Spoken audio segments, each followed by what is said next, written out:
वायन और हमना हंसने में मसरूफ़ थीं, लेकिन जैसे ही उनकी नज़र सामने पड़ती है तो वो हैरान रह जाती हैं। अब ये थोड़ा अच्छा लग रहा है, बर्दाश्त के काबिल। सुगा स्mirk करते हुए नीचे की तरफ देखता है। उसने जंगकुक को एक छोटे से खरगोश में तब्दील कर दिया था, जो अपनी टिपटिपाती नज़रों से ऊपर मुंह करके सुगा की तरफ देख रहा था। ये कैसे किया आपने? वायन हैरत से आंखें फाड़ कर नीचे छोटे से खरगोश को देखती है। हाय, ये अब वाकई में बड़ा अच्छा लग रहा है। मैं तो कहती हूँ इसे ऐसे ही रहने देते हैं। हमने उसे अपने हाथ में पकड़े हुए बड़ी खुशी से बोलती है, सर आप मुझे भी ये वाला जादू सिखा दें प्लीज़। अच्छा है ना, जब ये खरगोश का बच्चा, मेरा मतलब है ये जंगकुक, जब भी मुझे तंग करेगा मैं ऐसे ही इसे वापस खरगोश बना दूंगी। वो बहुत ही एक्साइटेड होकर उसे बोलती है। आज पहली बार उसे जंगकुक बहुत अच्छा लग रहा था। नहीं, ये मेरा सीक्रेट मैजिक है, जिसे मैं कभी भी किसी को भी नहीं सिखाता, यहाँ तक कि भाई को भी कभी नहीं बताया। वो एक बहुत ही फ़खरिया मुस्कुराहट के साथ कहता है और फिर खड़ा हो जाता है।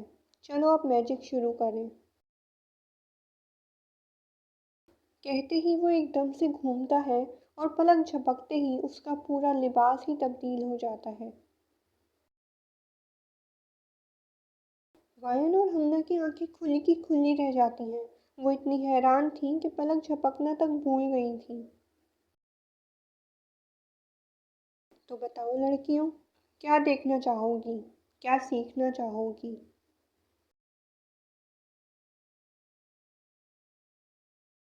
वो हाथ में एक छोटी सी छड़ी लिए एक जगह से दूसरी जगह चक्कर लगाते हुए उनकी तरफ देखकर पूछता है। हमना के लिए ये बिल्कुल पहली बार था। उसने कभी लाइफ में मैजिक नहीं देखा था। उसे कभी मैजिक में कोई दिलचस्पी ही नहीं थी।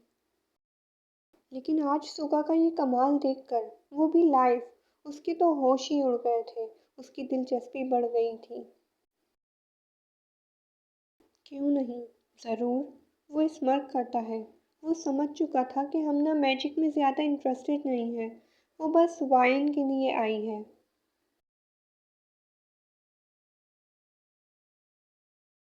और सुगा को ये बात हरगिज़ गवारा नहीं थी कि कोई भी उसके मैजिक को इग्नोर करे या उसमें नापसंदीदगी दिखाए।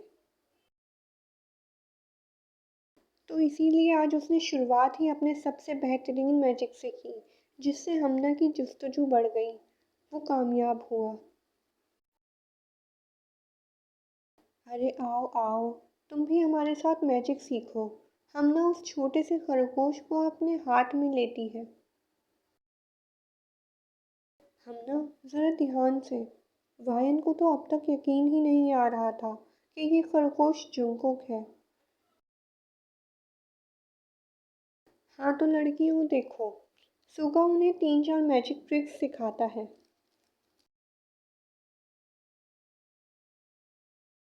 हमना बहुत ही जुस्तजू से जादू सीख रही थी।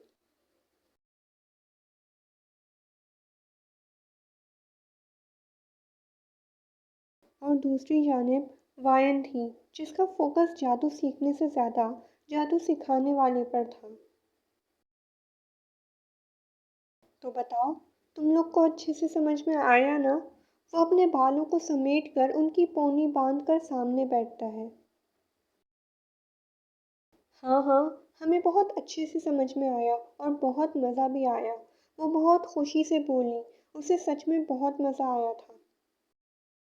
क्यों भाई जंकुक, तुम भी बताओ, तुम्हें भी मज़ा आया ना? वो अपने हाथ में पकड़े हुए छोटे से खरगोश से कहती है। ओहो, मैं तो भूल ही गई। अभी तो फिलहाल तुम कुछ बोल ही नहीं सकते। ओ, वो कहते ही जोर से कहका लगाने लगी। हम ना, वो उसे कोनी मारती है। सर बहुत अच्छा था, लेकिन प्लीज़ अब आप इसे भी ठीक कर दें। वो सुगा से जंकुक को ठीक करके उसे खरगोश से वापस जंकुक बनाने की रिक्वेस्ट करती है। मैं सच बताऊं तो मेरा बिल्कुल मूड नहीं है। ये बच्चा बहुत तंग करता है। लेकिन खैर मैं ठीक करता हूँ इसे। सुगा के कहने पर हमना उस खरगोश को नीचे रख देती है। सुगा गहरी सांस लेता है। चलो बच्चे, वापस अपनी दुनिया में आने का वक्त आ गया है। सुगा अपनी छड़ी घुमाता है और एक ही झटके में वो खरगोश बदल कर जंकुक बन जाता है। मैं मैं क्या कोई ख्वाब देख रहा था? मुझे कुछ हो गया था क्या?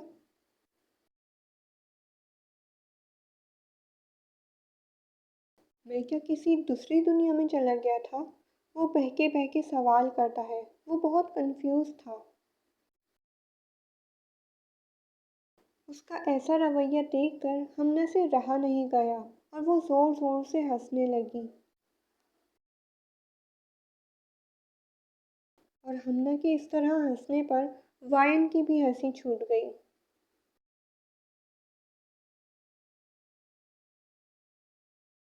मुझे कुछ हुआ था क्या? मैं दूसरी दुनिया में चला गया था क्या? तुम लोग कहाँ थे? उसके सवाल थे जो बंद होने का नाम नहीं ले रहे थे। जंकू के सवाल और वायन हमना की हंसी देखकर यूंगी भी अपनी हंसी को दबा न सका। उफ, ये बच्चा बहुत शोर करता है। यूंगी को ऐसे हंसते हुए देखकर वायन की तो नज़र ही उस पर ठहर गई थी। वो सब भूल कर बस उस मुस्कुराते चेहरे को देख रही थी।